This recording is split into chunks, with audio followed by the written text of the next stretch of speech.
O sea, por favor, esto no es una intervención de este estilo. Estamos acompañando procesos humanos, procesos que definitivamente tienen como protagonista al sujeto. Y nosotros podemos acompañar, catalizar, abrir la reflexión, generar los espacios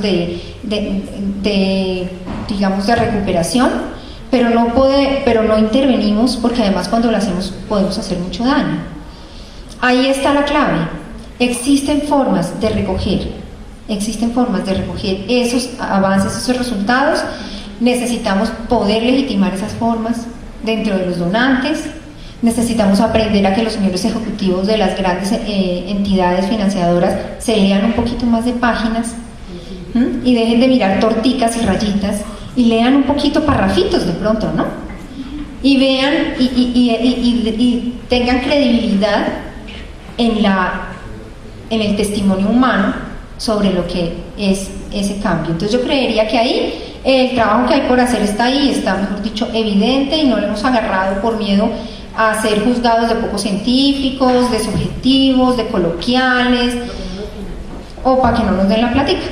Entonces definitivamente tenemos que empezar a posicionar otra manera de ver la evaluación, definitivamente. Algo muy breve, porque me siento muy identificada con lo que acaba de expresar Claudia, muy bien expresado. Yo quisiera simplemente más bien como reiterar dos cosas, más bien responderte. Te voy a responderte porque, bueno, lo primero, yo francamente creo que si habláramos de Zimbardo, que yo también lo he enseñado, estoy segura que llegaríamos a puntos comunes, porque yo creo que Zimbardo, aunque no es construccionista, claramente planteó procesos en los cuales los roles se construyen en una dinámica social y cada quien actúa un rol que es construido en esa dinámica. Y ahí es donde se actúa la violencia, se actúa la... Bueno, entonces, digamos que creo que podría ser muy interesante que habláramos en algún momento. En cuanto a la docencia, que me parece algo que tú acabas de mencionar, un poquito de paso, pero que me parece muy importante, yo también quisiera señalar, bueno, uno, que sí, claro que estoy completamente de acuerdo que hay que enseñar psicología social. Yo francamente creo que nosotros no podemos ver la psicología social meramente un espacio para leer el conflicto desde la política, por ejemplo, aunque es importante. Porque yo en ningún momento estoy diciendo no lo hagamos, yo, digamos, parto de lo que está planteando Claudia, por ejemplo, ¿cierto? Pero es que tenemos que enseñar psicología social. Y adicionalmente, lo diría yo, es importante que los profesores llamemos a las cosas por su nombre. Es decir, si vamos a tener un debate político, es un debate político. Y por otro lado, si vamos a enseñar psicología de antes de la década del 70, entonces es psicología moderna, no es la psicología contemporánea. Y cuando vamos a enseñar psicología después de la década de los 70, para acá. O sea, que es que a veces nos dicen, esto es tal cosa, pero en realidad no es. O sea, que me parece que es una cosa importante. Y finalmente, la tercera que quisiera como insistir es en que yo creo que lo que acabo de plantear en cuanto a esta discusión o planteamiento sobre la epistemología de la práctica, eso no es construccionista. Digamos, eso tiene un espectro más amplio, que yo diría, creo que si aquí estuvieran terapeutas cognitivo-comportamentales estarían de acuerdo con lo que yo acabo de expresar. Es decir, la epistemología de la práctica implica poner en cuestión esa noción meramente académica de que existe un conocimiento básico y un conocimiento aplicado que se deriva del anterior. Porque es que la terapia no se deriva ni del planteamiento psicoanalítico, ni del planteamiento skinneriano, ni de la propuesta del self-construccionista. Eso tiene una especificidad de un saber que es propio y particular, y que además implica la complejidad de la práctica en procesos que son, en todo caso, de carácter humano y por lo tanto éticos y políticos. Sí, me encanta la segunda parte de la propuesta, el tema de que hay unos procesos de reflexión epistemológica que trascienden, por ejemplo, y eso lo digo porque yo sí he sentido personalmente en el mundo académico que a veces esas pugnacidades, especialmente en los últimos años en la academia, en el mundo de la psicología, de asumir que usted, y aquí hay una hegemonía, y lo puedo mostrar con datos, hegemonía de los psicólogos críticos construccionistas sobre los psicólogos sociales que desaparecieron. Los psicólogos sociales desaparecieron hace muchos años, y en nuestro país peor, y como estoy de acuerdo como tú dices, que se dejó leer psicología social, pero hace muchos años, y eso es un gran problema. Es un gran problema, porque evidentemente al no leer psicología social, de esa que se sigue produciendo, pues a veces terminamos nadando sobre temas que ya se han resuelto a veces, otros que hay conceptos esclarecedores y muy potentes en esto. Así que en esta segunda parte de que hay temas que es necesario trascender, en el sentido, por ejemplo, de eso lo llaman también otros teorías legas, de las construcciones que hace la gente, las producciones que produce la gente, es un tema interesante de discutir. Antes de ir allá, es el tema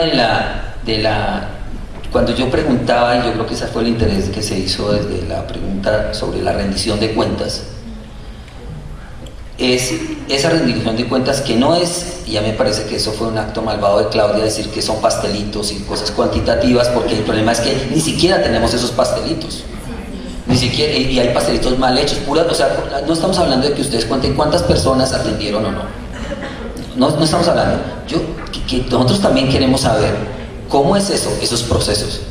Y creo que el reto, creo que el reto es que ese reto que tú planteas de cómo hacemos para pensar en formas de dar cuenta de esos otros procesos, eso es un reto interesante que hay que pensarlo, cómo hacerlo. Pero entonces en ese medio de ese reto, que no es solamente que en el mundo académico puede darse así como es, como lo viven ustedes y cómo es que lo están pensando, porque sé que lo están pensando.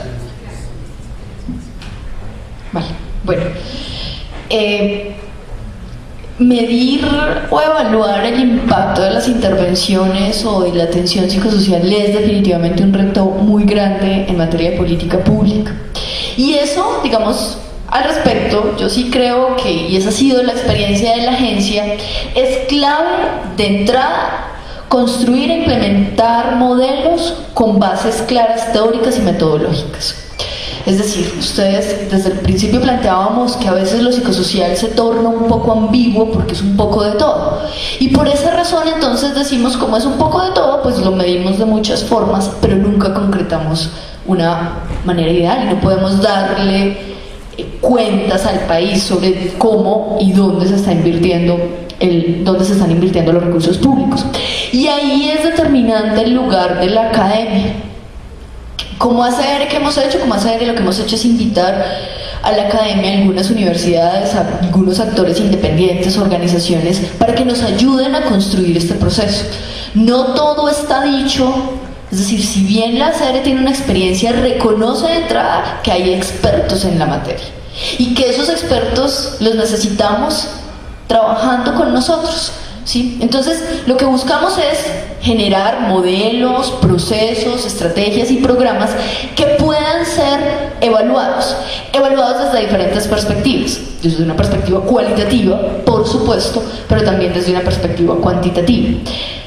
El asunto es muy difícil, es porque se trata de medir el impacto de proyectos de vida, del impacto de programas en los proyectos de vida. Desde lo que hacemos como agencia, nosotros hemos priorizado la atención de los individuos. Entonces tenemos un enfoque o un proceso de atención personalizado y construimos los procesos de acompañamiento a la medida de cada individuo. Y eso para la política pública es muy difícil, porque ustedes saben que en política pública muchas veces lastimosamente hay que masificar para poder presentar resultados. Nuestro gran reto y lo que hemos hecho como entidad es decir, bueno, ¿cómo lo estamos haciendo? Nosotros hemos generado unos mínimos que puedan ser contables no solo como números, sino también como experiencias, ¿sí? Describiendo las experiencias de vida. Créannos que es muy difícil decirle a un donante, a un cooperante, este proceso funciona porque mire la historia de vida de este personaje. Pero igual lo hacemos, porque en Colombia tenemos que aprender a dar cuenta de que el impacto en la vida de los individuos no se puede solo cuantificar, pero también hay un llamado, y es que si bien a veces decimos que no nos leen nuestros largos informes, esos que hacemos como psicólogos, muy chéveres, pero muchas veces muy largos, es que los psicólogos y las psicólogas a veces también somos esquivos a lo cuantitativo. Entonces yo llamo la atención yo soy una defensora plena de lo cualitativo. Así trabajamos nosotros, porque además trabajamos con uno a uno de las personas en proceso de reintegración, pero también hay un llamado que nos lo hacen de hecho otras disciplinas, y es ¿por qué tanta aversión a cuantificar algunas cosas. Creemos entonces unos modelos que nos permitan mostrar desde lo cualitativo y quizás desde lo cuantitativo lo que sea posible mostrar. Sí, es un poco la reflexión.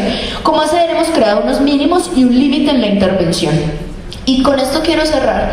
Es que nosotros tenemos diferentes servicios de atención. Entonces tenemos educación, formación para el trabajo, generación de ingresos, un beneficio psicosocial, porque nosotros, aparte de verlo como una estrategia, lo psicosocial lo tenemos como un beneficio transversal y permanente en todo el proceso de reintegración, y eso nos permite tener un manejo político muy interesante de lo psicosocial. Pues ahora no puedo profundizar en eso, pero es lo que hemos logrado como entidad. Y sí quiero hacer énfasis en los límites, y es que uno no puede poner la meta de lo psicosocial tan alta que nunca se vaya a alcanzar. Cuando uno empieza a generar un programa, eso es muy difícil, pero hay que generar unos mínimos, y es hasta dónde llego yo como hacer, hasta dónde llega una fundación. Yo no puedo esperar a arreglarle la vida a una persona como estas, y yo no puedo pensar este proyecto de vida en un contexto diferente al que tenemos hoy. Entonces, ¿cuál es la realidad del país? ¿Qué es lo que yo puedo hacer, cómo hacer? Y en ese orden construimos unos mínimos.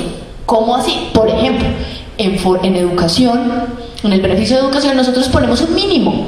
El mínimo es primaria, que hayan accedido a primaria. ¿Por qué? Porque es importante la alfabetización para regresar a la legalidad, pero no una alfabetización común y corriente, sino una pensada para adultos en proceso de reintegración, y ahí se han construido unos proyectos. Ese es un mínimo, ¿cierto? ¿Por qué? Por unas justificaciones puntuales.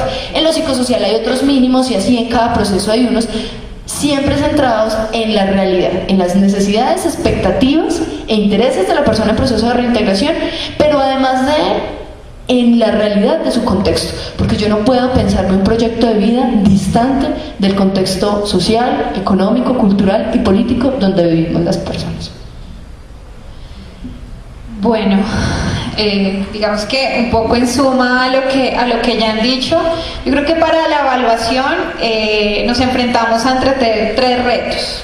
Uno es entender, como decía Claudia, creo que al principio, que las comunidades tienen miedo de hablar de la guerra, y entonces, por consiguiente, por ejemplo, una herramienta, un elemento de discursivo, de comprensión de esas transformaciones a veces resulta difícil. El sufrimiento, el afrontamiento se representa a través de diversos lenguajes. Nosotros en la unidad hemos intentado construir escenarios en los que validemos y le demos un lugar a esa representación del cuerpo, de lo emocional, del arte, del saber popular, y entonces nos enfrentamos a que no hay un único lenguaje con el que nos encontramos ante esas transformaciones que se generan en esa relación construida de atención psicosocial.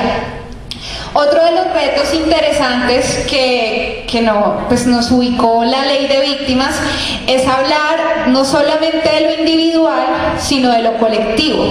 Hablar de duelos colectivos, hablar de prácticas sociales colectivas, que evidentemente puede que no necesariamente sea un daño producto de una vulneración de derechos, sino que es como una transformación de una práctica social donde las comunidades dicen: tenemos miedo, ya no nos reunimos, ya no hacemos el sancocho que hacíamos cada domingo, y todas esas cosas pues nos imponen nuevamente otros retos para pensarnos la evaluación de las políticas públicas, porque estamos hablando de política pública en estos escenarios. Y lo otro es entender que estamos haciendo enfoque con atención psicosocial, y como decía Luisa, no solo nos estamos suscribiendo a unos espacios determinados de acompañamiento, sino que, por ejemplo, desde la unidad, como a través de lo asistencial, de la reparación, empiezan a generarse esas transformaciones que pretendemos y que hemos definido en el campo de lo psicosocial.